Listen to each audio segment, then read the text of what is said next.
নমস্কার,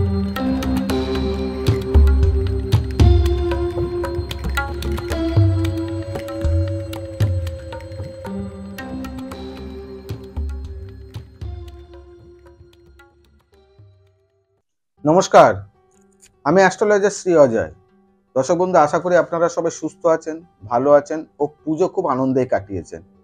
তার সঙ্গে আমার অনুষ্ঠান আপনারা দেখেছেন। দর্শক বন্ধু, রাশি নিয়ে আপনাদের সামনে অনুষ্ঠান করা হচ্ছে।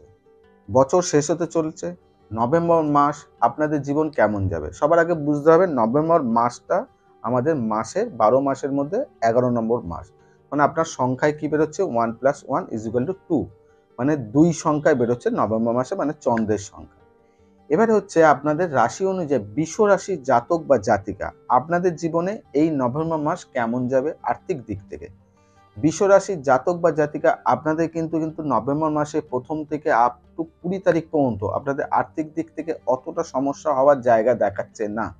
কিন্তু যারা সুদের কোনো ব্যবসা করে, কোনো জায়গায় টাকা ইনভেস্টমেন্ট করে আপনারা সুদের ব্যবসাতে ইনভলভ রয়েছেন, তাহলে আপনাদের ক্ষেত্রে বলবো মোটা টাকা কোনো জায়গায় ফাঁসাবেন না।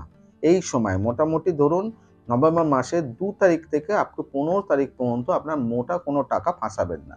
মোটা টাকা ফাঁসানোর জন্য আপনি 15 তারিখের পরে কোনো প্ল্যান সাজাতে পারেন, কিন্তু মোটা টাকা ফাঁসাবেন না। যারা কলকারখানা কাজ করছেন কিংবা চাকরির সঙ্গে যুক্ত রয়েছেন কিংবা বিভিন্ন, তাদের ক্ষেত্রে বলবো আর্থিক দিক থেকে নভেম্বর মাস আপনাদের কিন্তু শুভ।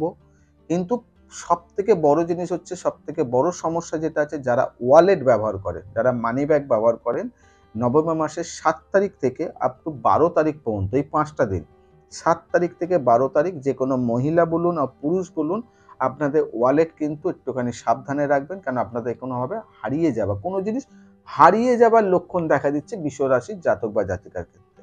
কিন্তু যারা কর্ম ও আর্থিক দিক থেকে যারা চিন্তা করছেন, তাদের ক্ষেত্রে বললো নভেম্বর মাস আপনাদের আর্থিক দিক থেকে এমন কোনো অসুবিধা হওয়া নেই, কিন্তু মানে 50-50, ভালোও যাবে খারাপও যাবে। খুব যে ভালো যাবে আর খুব যে খারাপ যাবে এরকম কোনো ব্যাপার না। কিন্তু আপনাদের কোনো জায়গায় টাকা যদি ফেঁসে থাকে, সেই টাকা রিটার্ন আসার জায়গা রয়েছে। আবার আপনাদের কোনো প্রমোশন হওয়ার কিন্তু জায়গাও কিন্তু নভেম্বর মাসে যারা কর্মজীবনের মধ্যে রয়েছেন তাদের ক্ষেত্রেও রয়েছে। আরেকটা জায়গা সতর্ক করব, যারা কাজে অফিসের সঙ্গে যুক্ত আছেন তাদের ক্ষেত্রে বলবো নভেম্বর মাসে আপনাদের সহকর্মী যারা কলিগ আছে তাদের সঙ্গে কথাবার্তা একটুখানি বুঝে শুনে। কারণ হচ্ছে আপনাদের কোনো সহকর্মীদের সঙ্গে আপনার মতের বিপরীত হওয়ার জন্য আপনাদের সম্পর্ক কিন্তু নষ্ট হতে পারে, কিংবা আপনার কাজে কিন্তু ড্যামেজ হতে পারে, কোনো সমস্যা আসতে পারে। সেক্ষেত্রে কিন্তু আপনার এই জায়গাগুলো কিন্তু সতর্ক হওয়া খুব প্রয়োজন আছে। এমনি ওভারঅল নভেম্বর মাস আপনাদের আর্থিক দিক থেকে 60-40 এরকম কানেকশন যাচ্ছে, কোনো অসুবিধা নাই। এবারে বলবো হচ্ছে আপনাদের দাম্পত্য লাইফ, যাদের দাম্পত্য লাইফ আপনাদের জীবনে কেমন যাবে বৃষ রাশির জাতক বা জাতিকা। বৃষ রাশির জাতক বা জাতিকা দাম্পত্য লাইফের ক্ষেত্রে বলবো আপনাদের যাদের দাম্পত্য জীবনে হাজবেন্ডকে নিয়ে কোনো শারীরিক সমস্যা কিন্তু এখানে ইন্ডিকেট করছে।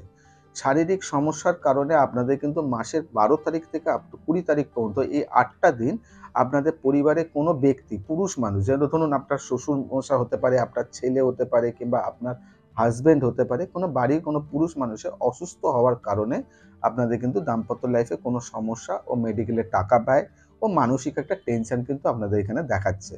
এমনি মোটামুটি দাম্পত্য লাইফে কলহ দিক থেকে যাদের অনেক দিন ধরে ডিভোর্সের কোনো সমস্যা, বিভিন্ন দিক থেকে আপনারা জর্জরিত হয়ে রয়েছেন, মনে করছেন এই কিছু হয়ে যাবে, এই সময়টা কিন্তু কোনো ডিসিশন আপনারা নেবেন না, নিলে পরে কিন্তু সমস্যা আসতে পারে। সেক্ষেত্রে কিন্তু আপনারা একটু ডিসিশনটা চিন্তা ভাবনা করে পরবর্তী সময় সেই ভাবনা চিন্তা করবেন। এমনি ওভারঅল ক্ষেত্রে আপনাদের দাম্পত্য লাইফে কিন্তু প্রেম রিলেশনের জায়গাটা ঠিকঠাক রয়েছে, কিন্তু শারীরিক সমস্যার কারণে মানসিক একটু টেনশন আপনাদের বৃদ্ধি করবে। এবারে বলবো যারা পড়াশোনা করছেন তাদের ক্ষেত্রে আপনাদের জীবনটা কেমন যাবে, যাদের বৃষ রাশির জাতক বা জাতিকা। বৃষ রাশির জাতক বা জাতিকা আপনারা যারা পড়াশোনা করছেন তাদের ক্ষেত্রে কিন্তু খারাপ কিছু নয়, কিন্তু পড়াশোনার দিক থেকে যথেষ্ট ভালো সময় রয়েছে।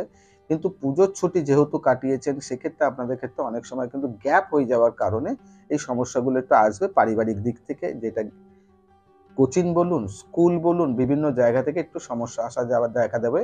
কোনো মিস্টেক, কোনো সিলি মিস্টেক হয়ে যাওয়া, বানান ভুল হয়ে যাওয়া, সেই কারণে কিন্তু কোনো পানিশমেন্ট কিংবা কোনোভাবে কষ্ট আপনাদের ক্ষেত্রে দেখা দিতে পারে। এই ক্ষেত্রে কিন্তু বিশেষ করে নজর রাখবেন। যেখানে গ্যাপ টাইম পাচ্ছেন, যেখানে সময় পাচ্ছেন, সেখানে সুযোগ সুবিধা অনুযায়ী আপনাদের যে হোমওয়ার্কগুলো আছে সেটা চেষ্টা করবেন যতটা পারবেন করে নেওয়ার।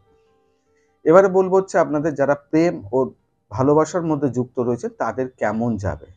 বৃষ রাশির জাতক বা জাতিকা যারা প্রেম রিলেশনের মধ্যে রয়েছেন, অনেক দিন ধরে ভাবছেন আপনারা কারোর সঙ্গে সম্পর্ক জড়িত হতে চাইছেন, আপনার কাউকে ভালো লাগে, কোনো রিলেশনশিপ আপনার চেঞ্জ করতে চাইছেন কিংবা কিছু করতে চাইছেন, নভেম্বর মাসে 12 তারিখ থেকে আপ টু 22 তারিখের মধ্যে একটা সুযোগ কিন্তু আপনাদের লাইফে আসছে। নতুন কোনো কানেকশন, নতুন কোনো প্রেমের সন্ধান, নতুন কোনো প্রেমের সুযোগ আপনারা কিন্তু পেতে পারেন। ও তার সঙ্গে যদি মনে করেন আপনাদের পুরো অনেকদিন ধরে আপনারা প্রেম রিলেশনে রয়েছেন, কিন্তু সেটা বিবাহিত জায়গায় আপনারা নিয়ে যেতে চাইছেন, বাড়ির পরিবারের সদস্যর সঙ্গে এই বিষয়টা নিয়ে কথা বলতে চান, তাহলে অবশ্যই বলবো আপনারা 5 তারিখের পরে, নভেম্বর মাসে 5 তারিখের পরে আপনারা কিন্তু এই বিষয়টা নিয়ে পরিবারের সঙ্গে আলোচনা করতে পারেন। তাহলে কিন্তু আপনাদের এই জায়গাটা কিন্তু শুভফলদায়ক হবে। কিন্তু 5 তারিখ পার হয়ে গেলে করবেন, কিন্তু 5 তারিখের আগে এই কথাবার্তাটা তুলবেন না। তাহলে কিন্তু কোনো একটা সমস্যা আসতে পারে। আর আরেকটা কথা বলে দেবো, আপনাদের প্রেম রিলেশনের মধ্যে কোনো তৃতীয় ব্যক্তি কানেকশন দেখা দিচ্ছে, যার কারণে আপনাদের মধ্যে সমস্যা আসতে পারে। সেই ক্ষেত্রে আপনারা কোনো ক্ষেত্রে যখন আপনারা প্রেম রিলেশনে আপনারা বুঝে শুনে দেখে নেবেন যে আপনাদের তৃতীয় কোনো ব্যক্তি, যে ব্যক্তি আপনার জীবনকে কষ্ট দিতে পারে, সেখান থেকে আপনারা সরে থাকবেন। এবারে দর্শক বন্ধু, আমার অনুষ্ঠান মানে আপনারা জানবেন স্যার এত কিছু বললো, কোনো না কোনো ভালো বললো, কোনোটা খারাপ বললো, খারাপের উপায় উনি একমাত্র দিয়ে দেন, তেমন আমি আপনাদের কাছে দিয়ে দিই। তা বৃষ রাশির জাতক বা জাতিকা আপনারা কি উপায় করলে আপনাদের মাসের যে সমস্যাগুলো, সেই সমস্যার সমাধান আপনারা কি করে পাবেন, উপায়টা অবশ্যই বলবো। তার আগে বলবো, যারা নতুন এই সময় আমার অনুষ্ঠানটা দেখছেন, চ্যানেলটাকে অবশ্যই সাবস্ক্রাইব করবেন, তার সঙ্গে বেল বাটনটাকে একটুখানি প্রেস করে রাখবেন। কারণ আপনার যদি কোনো বৃষ রাশি জাতক জাতিকা আপনি না হতে পারেন, আপনার পরিবারের কেউ হতে পারে কিংবা বন্ধুর কারো হতে পারে, আপনি তাকে এই জায়গাগুলো সতর্ক করে দিতে পারবেন। ও অথবা আপনি নোটিফিকেশনের মাধ্যমে আপনার রাশি কখন আসে আপনি সেটাকে আপনি জানতে পেয়ে যাবেন, তাহলে আপনি দেখে নিতে পারবেন। যদি কোনো কিছু বলার থাকে অবশ্যই কমেন্টস বক্সে কমেন্টস করুন, তার রিপ্লাই আপনি পেয়ে যাবেন। বৃষ রাশির জাতক বা জাতিকা আপনারা করবেন কি? করবেন হচ্ছে সাদা রঙের মিষ্টি, তার মধ্যে কোনো কালার থাকবে না, প্লেন সাদা মিষ্টি, নয় রসগোল্লা হতে পারে, নয় সন্দেশ হতে পারে। সাদা রঙের মিষ্টি আপনি নিয়ে এসে যে কোনো গরিব ব্যক্তিকে অথবা কোনো যারা অসহায় রাস্তায় বসে রয়েছে, খেতে পাচ্ছে না অনেকদিন ধরে, তাদেরকে সাদা রঙের মিষ্টি যে কোনো শুক্রবার, সপ্তাহের প্রথম শুক্রবার, সেই শুক্রবারে যদি আপনি মিষ্টি খাওয়াতে পারেন, কোনো গরিব মানুষ, কোনো অসহায় মানুষ, তাদেরকে যদি সাদা রঙের মিষ্টি, রসগোল্লা, সন্দেশ যেটা হবে, আপনি আপনার নিজের যে মনের ইচ্ছা, যেটাই আপনার ইচ্ছা, আর্থিক দিক থেকে হতে পারে, দাম্পত্য লাইফে সমস্যা হতে পারে, প্রেম লাইফে সমস্যা হতে, যেটাই হোক আপনার ইচ্ছা যাতে আমার মাসটা ভালো যায়, এই মনের ইচ্ছা রেখে নিজের নাম আর গোত্র বলে যে কোনো গরিব মানুষকে আপনি আপনার সামর্থ্য অনুযায়ী আপনি মিষ্টি দাঁড় করিয়ে ওকে বসিয়ে খাওয়ান, তার সঙ্গে একটা জলের বোতল তাকে দিন, দিয়ে আপনি এই কাজটা করুন। করলে পরে দেখবেন আপনার যে নভেম্বর মাসে বৃষ রাশি সেই সমস্যাগুলো আপনাদের জীবনে আসছে, সেই সমস্যার সমাধানের রাস্তাটা কিছুটা হলেও আপনি পেয়ে যাবেন। তাহলে এখান থেকে আপনি অনেকটা রিকভারি করে উঠতে পারবেন।